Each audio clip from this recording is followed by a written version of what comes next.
Vamos agora com a nossa aula sobre organização da administração pública. Na primeira aula, o que nós já aprendemos? Nós já aprendemos a diferença de desconcentração e descentralização. E nós já vimos que na descentralização, a administração pública cria entidades, que são as entidades da administração pública indireta, autarquia, fundação, empresa pública e sociedade de economia mista. Agora, antes de ver uma por uma, nós vamos entender algumas características da administração indireta, dos membros da administração indireta, dos membros descentralizados. Comigo lá na lousa, vamos lá! Nossa primeira característica, a pessoa jurídica tem personalidade jurídica própria. Ela responde pelos seus atos. Professora, por que você está falando isso aí? Se você for lá na aula de órgãos públicos, você vai ver, a gente já viu na primeira aula que a gente tem a desconcentração que cria órgãos e a descentralização que cria entidades. Os órgãos que são frutos da desconcentração, eles não têm personalidade jurídica. É tipo uma criança, imagina assim, imagina que você tem uma loja de doces e entrou um pai e uma criança na sua loja. E a criança foi lá, pegou um doce e saiu correndo. De quem que você cobra esse doce? Da criança de 1 ano que saiu correndo? Você fala, ai criança, venha cá que eu vou descontar do seu... Deixa eu abrir sua carteira que eu vou pegar o dinheiro desse doce. Claro que não, né? Você vai cobrar do pai. É óbvio que isso é uma analogia, mas é mais ou menos por aí. Quando o órgão público faz alguma coisa, quem responde é a administração direta. Então, por exemplo, imagina se uma escola municipal faz alguma determinada coisa, a escola municipal permite que uma criança se machuque. Eu vou processar, eu vou responsabilizar o município e não a escola municipal. Essa teoria é uma teoria aplicada aos órgãos.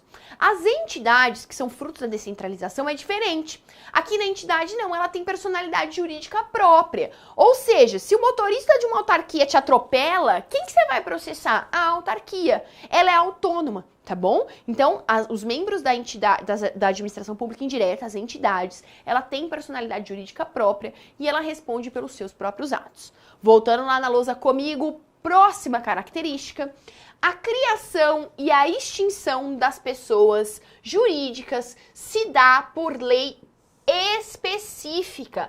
Olha só a Constituição Federal. Somente por lei específica poderá ser criada a autarquia, olha só, poderá ser criada a autarquia, e vamos trocar a cor para ficar mais fácil para a gente enxergar, pode ser criada a autarquia ou autorizada empresa pública e sociedade de economia mista. Observe então que a autarquia é criada por lei, enquanto a sociedade de economia mista e empresa pública é autorizada por lei.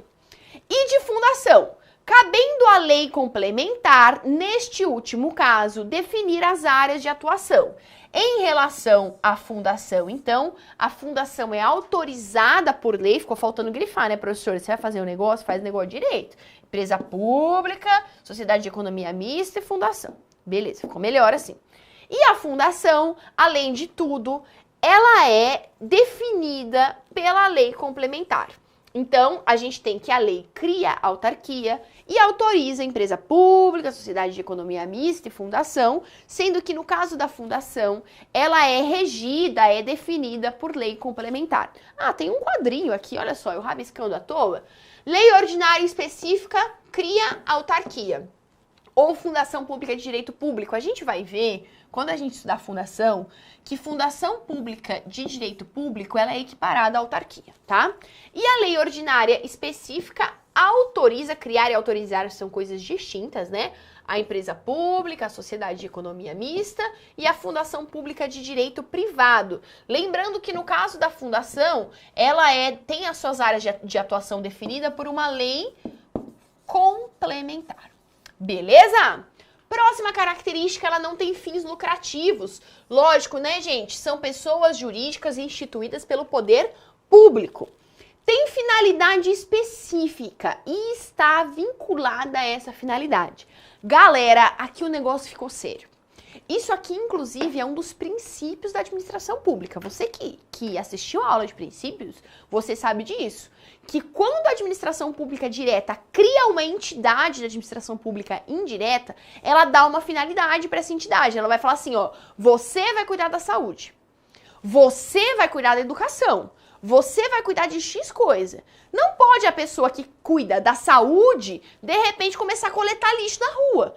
Ela tem que servir a sua finalidade específica. A sua finalidade é regular as concessionárias de energia elétrica, as permissionárias de serviço público. A sua finalidade é esta e você tem que cumprir essa finalidade. Você não pode se desviar dela.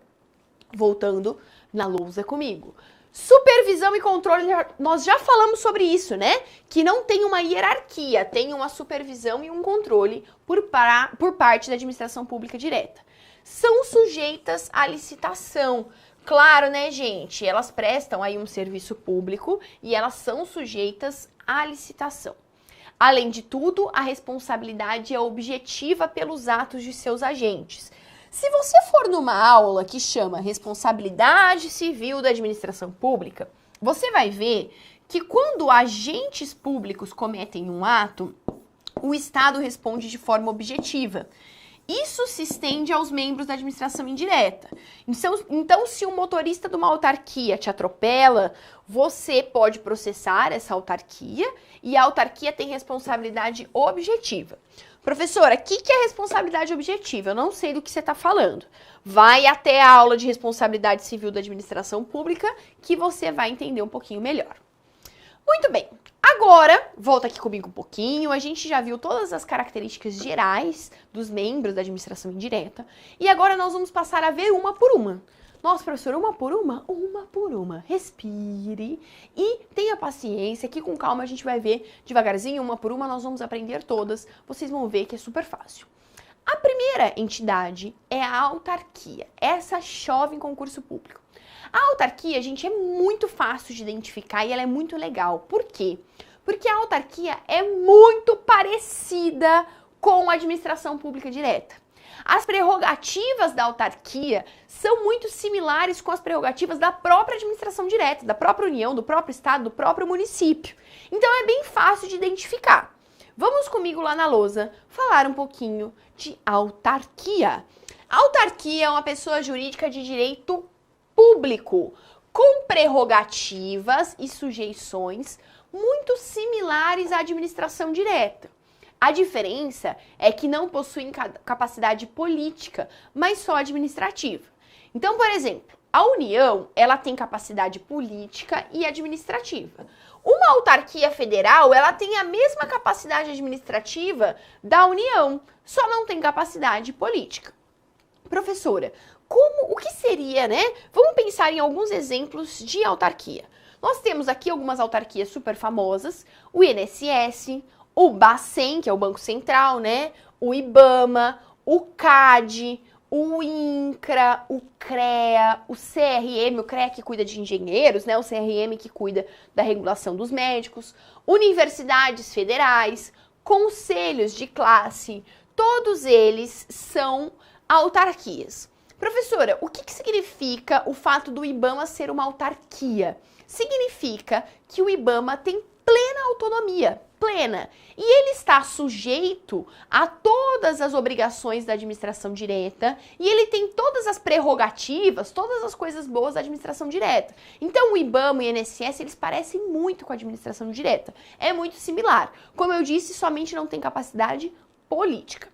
Continuando a falar sobre as autarquias, vamos lá comigo na lousa.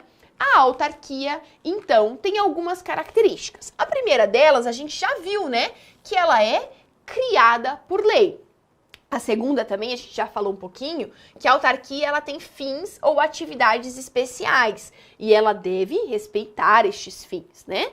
Também já falamos da sujeição ou controle ou tutela, né? Então a gente não tem hierarquia, mas nós temos o controle e a tutela da administração direta.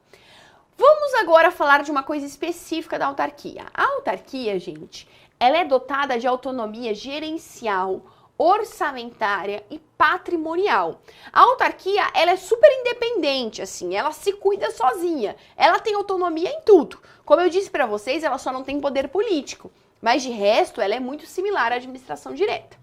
E, inclusive, ela tem um prazo prescricional quinquenal, ou seja, qualquer direito que você tenha contra a autarquia, olha, eu quero processar uma autarquia, prescreve, desaparece no prazo de 5 anos. Além de tudo, a autarquia tem personalidade jurídica pública, é claro, né? Ela é muito parecida com a administração direta. Mas e aí? O que significa ter personalidade jurídica pública? O que eu ganho e o que eu perco tendo uma personalidade jurídica pública?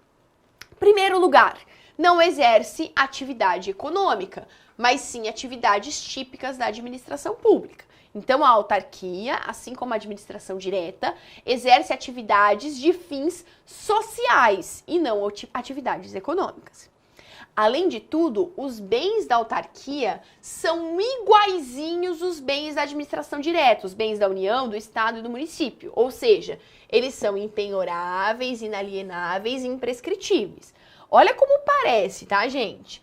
Além de tudo, as autarquias, assim como a administração direta, elas praticam atos administrativos. Professora, o que é um ato administrativo? Vai lá na aula de ato administrativo que você vai entender. E celebram contratos administrativos. Além de tudo, o prazo é dilatado em juízo. Só para vocês entenderem, gente, quando a administração pública participa de um processo, ela tem prazos maiores do que um particular, por exemplo. Então, se eu tenho um prazo de 5 dias, a entidade de administração pública ela tem um prazo maior. E a autarquia, por ela ser muito parecida com a administração pública direta, ela também ganha esse prazo dilatado. Voltando na lousa, olha só. Nós temos ainda como característica a imunidade tributária relativa aos impostos sobre patrimônio, renda ou serviço. Galera, olha que interessante. Dentro dos membros da administração pública direta, dentro da União, do Estado e do município, um não pode cobrar tributo dos outros em relação ao patrimônio, renda ou serviço. Então, o município não paga imposto de renda para a União, por exemplo, tá? E essa imunidade tributária, ela se estende à autarquia. Por quê? Mais uma vez, porque a autarquia é muito similar à administração direta. Continuando, os atos da autarquia, assim como os atos do Estado, têm presunção de veracidade, imperatividade, executoriedade. Professora, o que é isso? O que é imperatividade? O que é executoriedade? Vai lá na aula de atos administrativos que você vai compreender. Se a gente ficar repetindo em tudo, né, gente? O estudo de vocês não anda para frente. Além de tudo, a autarquia tem direito à autotutela e tem uma responsabilidade direta e objetiva. Ou seja, galera, basicamente, né, a autarquia, ela faz tudo que a administração pública faz. Ela tem todos os direitos que a administração pública tem, a administração pública direta, ela tem prerrogativas, ela é muito similar, ela é muito parecida com a administração pública direta. Beleza? Muito bem. Além das autarquias, quer dizer, além não, dentro das autarquias, nós temos uma instituição muito especial que são chamadas de autarquias especiais. O que são autarquias especiais? A autarquia, a gente já viu que ela já tem um monte de prerrogativa, né? Ela já tem um monte de benefício.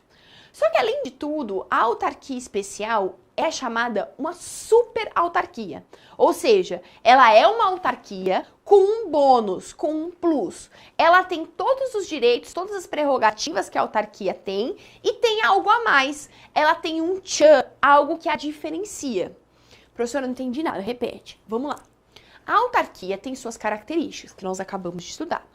Só que algumas autarquias, além de todas essas características que a gente viu, ela ainda tem um a mais, uma característica mais especial. Ela tem mais prerrogativas, mais bônus, algo que torna ela uma super autarquia.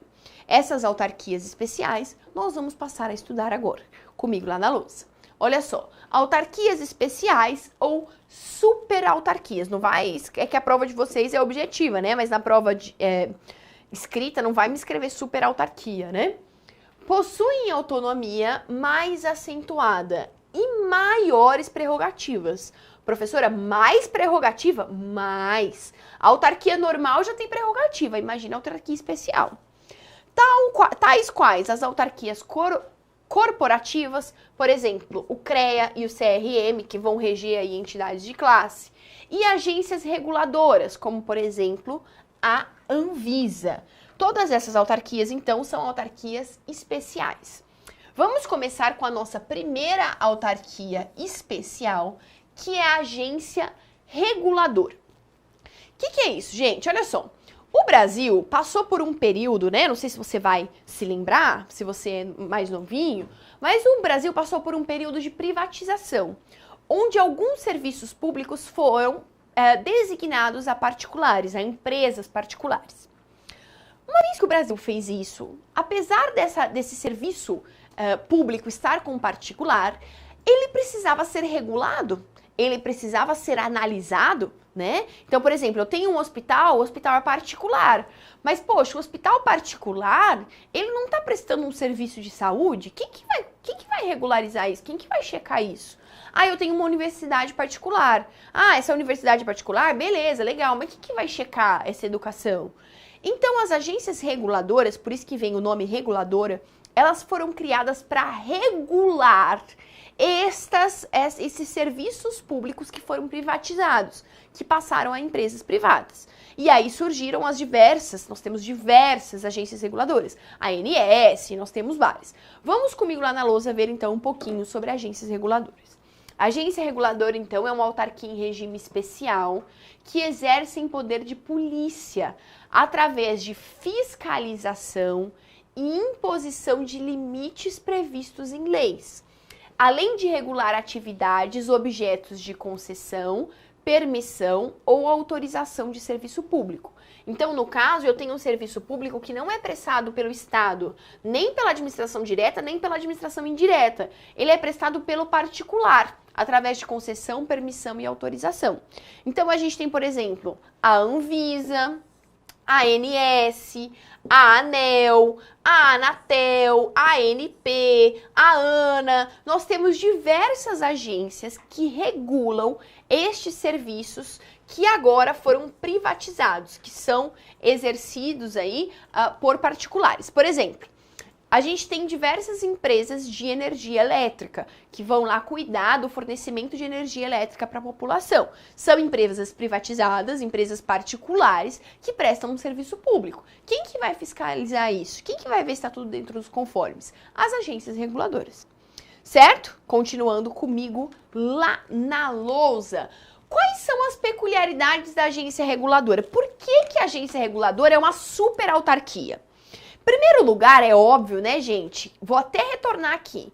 A agência reguladora, como autarquia, ela possui todas essas características da autarquia. Toda autarquia tem essas características gerais. Só que além destas características, ela possui um bônus. Ela possui um plus, um algo a mais. O que é esse algo a mais que torna ela uma super autarquia? A primeira peculiaridade, então, é que ela possui dirigentes estáveis. Como assim? Esses dirigentes, que são esses diretores, eles só perdem o cargo se encerrar o mandato, ou seja, o mandato era de 4 anos, passaram 4 anos, acabou o mandato. Ou se eles mesmos renunciarem, saírem, ou então, se alguém quiser tirá-los de lá, exige uma sentença judicial transitada em julgado. Eles não podem simplesmente ser afastados, tá? Ou eles saem sozinhos, renunciam, ou porque acabou o mandato, né? Ou então, só sentença judicial transitada em julgado para tirar o dirigente do cargo. Além de tudo, esses mandatos são fixos e deve ser respeitada a quarentena. O que é a quarentena? A quarentena, gente, é um período de 4 meses depois que o dirigente saiu do seu mandato, que ele foi exonerado, né, ou que ele terminou o seu mandato, que ele não pode exercer a atividade que ele antes regulava. Olha só, vamos ler o que está escrito aqui. O ex-dirigente fica impedido para o exercício de atividades ou de prestar qualquer serviço no setor regulado pela respectiva agência, por um período de 4 meses, por isso que chama quarentena, contados da exoneração ou do término do seu mandato. Durante o impedimento, o ex-dirigente fica vinculado à agência, fazendo jus à remuneração. Olha só, gente, o cara continua recebendo, né? Compensatória equivalente à do cargo de direção que exerceu e aos benefícios a ele inerentes. Imagina o seguinte, eu trabalho numa agência reguladora de petróleo, tá? Eu trabalho nessa agência que cuida especificamente de extração de petróleo. Imagina o tanto de informação que eu possuo em relação à extração de petróleo, em relação às empresas que extraem petróleo. Imagina o privilégio que o diretor da Agência Nacional de Petróleo tem as informações que ele possui.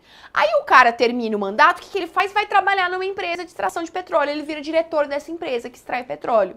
Uma vez que ele partiu para esse lado, ele foi para aquela empresa, ele leva com ele todas as informações de dentro da agência reguladora.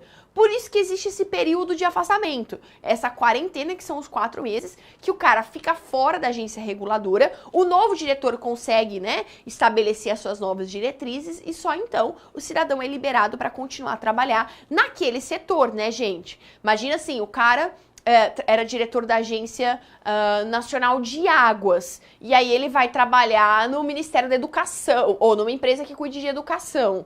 É óbvio que não tem nenhum problema, não tem nenhum impedimento, porque ele não tinha nenhuma informação privilegiada sobre educação, sobre saúde. O cara tinha informações privilegiadas sobre água, e não sobre energia elétrica, por exemplo. Então, isso é restrito ao setor que o cidadão exercia esse cargo de direção. Muito bem. Essas características tornam a agência reguladora uma super autarquia, uma autarquia mais especial do que outras autarquias. Continuando comigo lá na lousa, vamos lá, mais um pouquinho.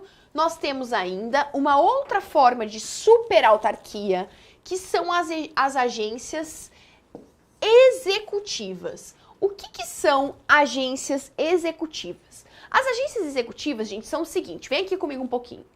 Imagina uma agência que está sucateada, uma agência que já não funciona, que não tá rolando mais, que não tá muito fazendo o serviço direito. Aí o poder público vai lá e dá a ela o status de agência executiva. Essa agência executiva, ela vai ter um plano para se recuperar e para prestar melhor o serviço. Basicamente, parece piada, né? Mas a agência estava sucateada, né? A autarquia não estava funcionando mais. E o que você faz para ela? Você dá mais poder para ela, investe mais dinheiro nela para ela, teoricamente, se recuperar. Vamos comigo lá na lousa. Agência executiva. É a autarquia ou fundação pré-existente que, após preenchidos os requisitos, se torna agência executiva. Agência executiva, gente, é um nome, tá? É um título. Através de um contrato de gestão para melhoria da eficiência e redução de custos. É uma medida que busca melhorar a eficiência das entidades. Então, por exemplo, vem aqui comigo. A entidade, que nem aqui a gente trouxe o exemplo do Inmetro. A entidade não está funcionando, a autarquia não está rolando, não está servindo direito porque ela foi criada. O que eu faço? Eu faço um contrato de gestão com ela. Eu falo, ó, vamos fazer um acordo? Vamos. Eu vou te dar um pouco mais de dinheiro, um pouco mais de autonomia. E aí, em contrapartida, você vai se comprometer a algumas metas comigo que vai melhorar a eficiência. Então, a agência executiva é um nome, é um status para essas agências que estão, vamos dizer assim, entre aspas, em uma recuperação. Continuando comigo lá na lousa. Então, nós vimos as agências reguladoras, as agências executivas. Agora nós vamos falar um pouquinho de fundação. Então, nós já aprendemos, né, sobre a autarquia e nós aprendemos sobre autarquias especiais, autarquias que são super autarquias, que a gente trouxe aqui. Tem mais, viu, gente? Não é só agência reguladora e não é só agência executiva. A gente tem outras espécies de autarquias especiais, como, por exemplo, as universidades públicas. Eu trouxe aqui essas duas para vocês porque elas têm uma maior incidência e até de forma exemplificativa. Agora nós vamos falar, então, da fundação. O que é fundação? Olha só. fundação é o seguinte, vocês já ouviram falar assim, por exemplo, em Fundação Roberto Marinho, né? A fundação, ela é a dotação de um patrimônio. Professora, como assim, né? Dotação de um patrimônio? Fundação é o seguinte, eu pego um patrimônio X, tá? E eu abraço esse patrimônio, ponho um laço vermelho nesse patrimônio e eu levo esse patrimônio para uma finalidade específica, que é a fundação.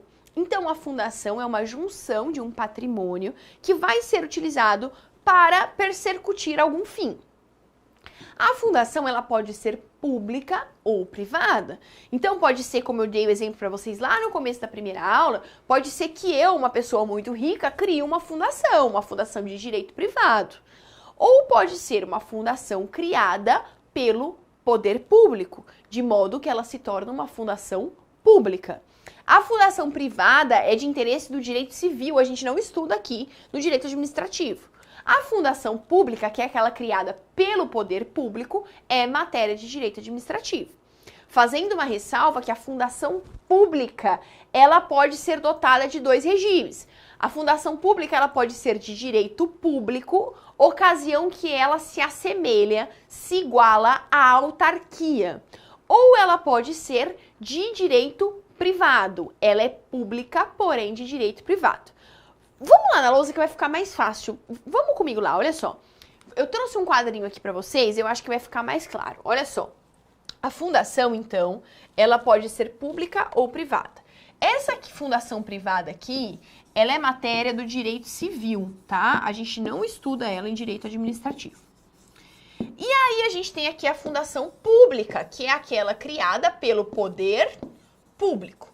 A fundação pública pode ser de direito público, ocasião que ela se assemelha à autarquia. Tanto que quando a gente estuda direito administrativo, a gente vê, quem que tem regime jurídico público? A autarquia e a fundação pública de direito público. E a gente tem a fundação pública de direito privado, que por óbvio não se assemelha à autarquia. Vamos retornar um pouquinho aqui, olha só. A fundação, então, ela é a afetação de um patrimônio com personalidade jurídica de direito público ou privado para a consecução de fins públicos, quando de direito público se assemelha à autarquia. Exemplos de fundação pública de direito público: a FUNAI, o IBGE, a Fundação Biblioteca Nacional. Todos esses são dotações patrimoniais, são um patrimônio que foi angariado para uma finalidade pública. E hoje eles são fundações públicas de direito público, o que é o mesmo, né? São equiparados aí às autarquias. Professora, mas me diz uma coisa, essa fundação de direito privado aí, ela tem um regime jurídico de direito privado ou não? Como é que funciona? A fundação pública de direito privado, como a gente já conversou no outro bloco, ela, apesar de ser de direito privado, ela tem um regime jurídico híbrido. Por que híbrido? Porque ela é de direito privado, porém ela tem algumas características do direito público. Até porque, gente, ela foi criada pelo poder público. Então, ela deve responder a alguns princípios da administração pública. Olha só, fundação privada, direito civil, certo? E ela é regida pelo direito civil. Fundação pública pode ser de regime público quando ela se assemelha à autarquia. Tanto que a ela é dado o nome de autarquia fundacional. Tem gente que inverte, tem gente que fala que é fundação autárquica, mas a maioria fala que é autarquia fundacional, porque ela é uma fundação equiparada à autarquia. Ou essa fundação pode ser de regime privado, ocasião que ela vai ser uma fundação pública de direito privado, certo? Lembrando que aqui, apesar de ser de direito privado, o regime jurídico ele é híbrido, tá? Tem um pouquinho de direito público. A fundação pública de direito público, ela se assemelha à autarquia. Logo, ela tem que ser criada por lei ordinária, assim como é a autarquia. enquanto a fundação pública de direito privado simplesmente é autorizada por lei e não criada por lei.